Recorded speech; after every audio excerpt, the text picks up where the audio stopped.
It was Monday. That day I had a day off at work, but I still had classes in language school, which were obligatory to attend. So basically only half of the day was free. Thus, being limited in time and available options, I decided to visit an archaeological museum. Совершенно не планировал, но посетил сегодня Национальный музей археологии Ирландии. Вот это здание. Экспонатов много, все об Ирландии. Тем, кто интересуется, было бы интересно. Ну, я лично не очень, поэтому мне больше понравилось само здание.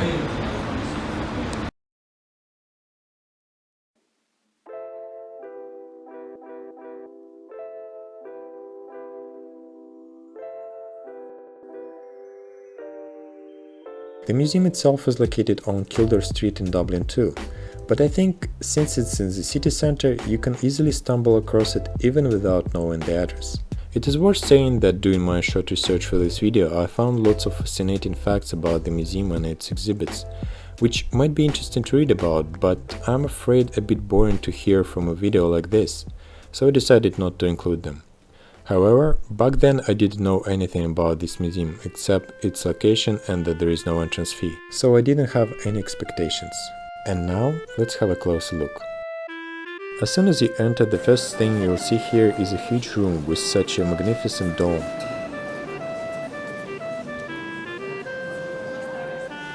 A mosaic floor with images of all zodiac signs.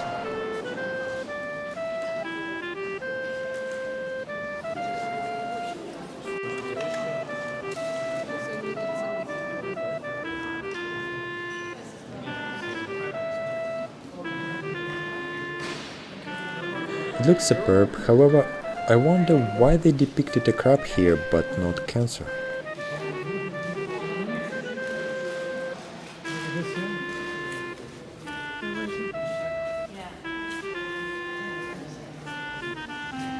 By the way, if you fancy a souvenir or maybe snack, there are also a gift shop and cafe not far from the entrance.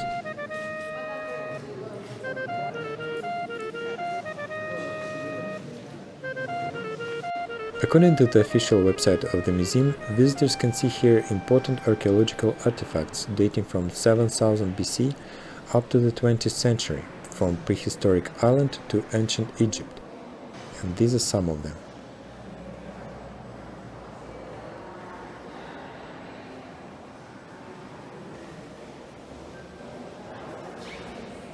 As it's written on the website, the museum offers workshops, talks and tours, as well as temporary exhibitions on historical and contemporary themes, and I guess this one was the one of the temporary exhibitions.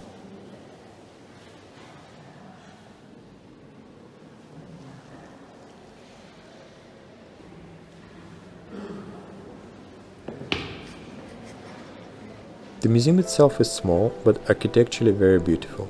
It is located on 2 floors and divided into sections by exhibitions.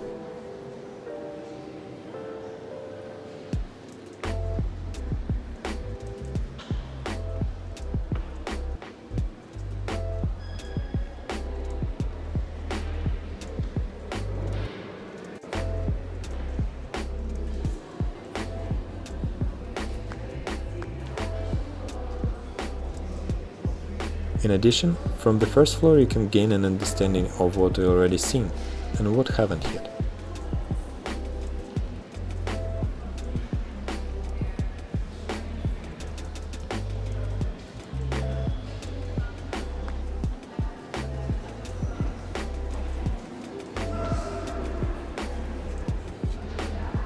As I mentioned earlier, my attention was drawn more by the museum itself rather than by its exhibits.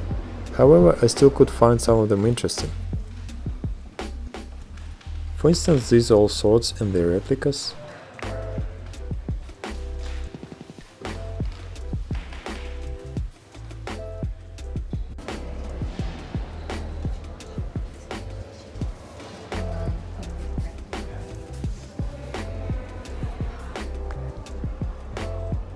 Or a separate exhibition dedicated to the Vikings on the first floor.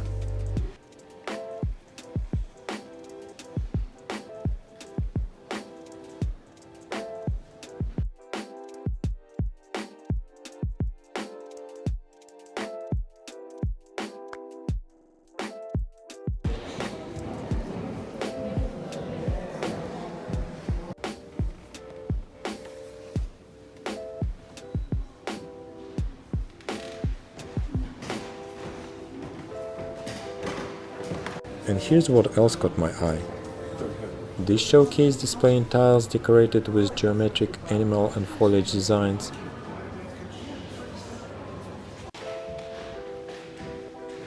This heart mound. This statue.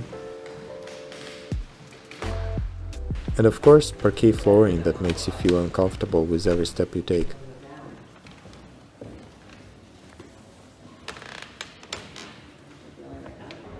Generally speaking, the main inconvenience with spending leisure time in Ireland is that museums and most of the cultural sites close too early. For example, this museum is open until 5 p.m. and you have to plan your day in advance so not to come just before closing. Besides, starting from a certain time, museum workers remind visitors that the museum will close soon and they should consider heading to the exit. However, an incomparable advantage is that admission to the state museums of Ireland is free, and anyone, even a person who is not particularly interested in history like me, can just come inside and find something informative for oneself.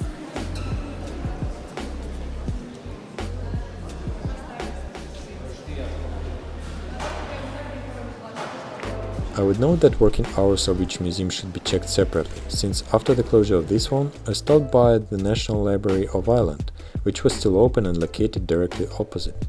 I went there just for the sake of curiosity, and here is a small fragment of what I saw.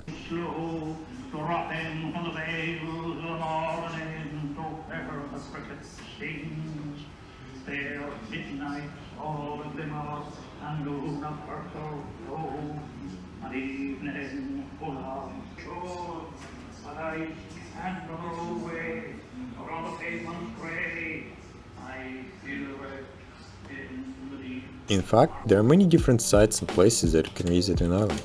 I had no idea about many of them, and some of them are nearby, but you would never think that you can get inside.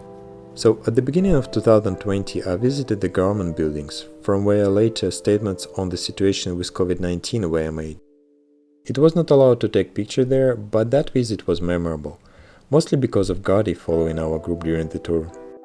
And what is more, you can go on an excursion to the White House, for example. Unfortunately, I didn't manage to get there though. So, if you ever have a chance to visit Ireland, I would recommend you to start your journey with searching the internet. A good place to begin with is the website heritageisland.ie. There are plenty of places and sites you could choose from.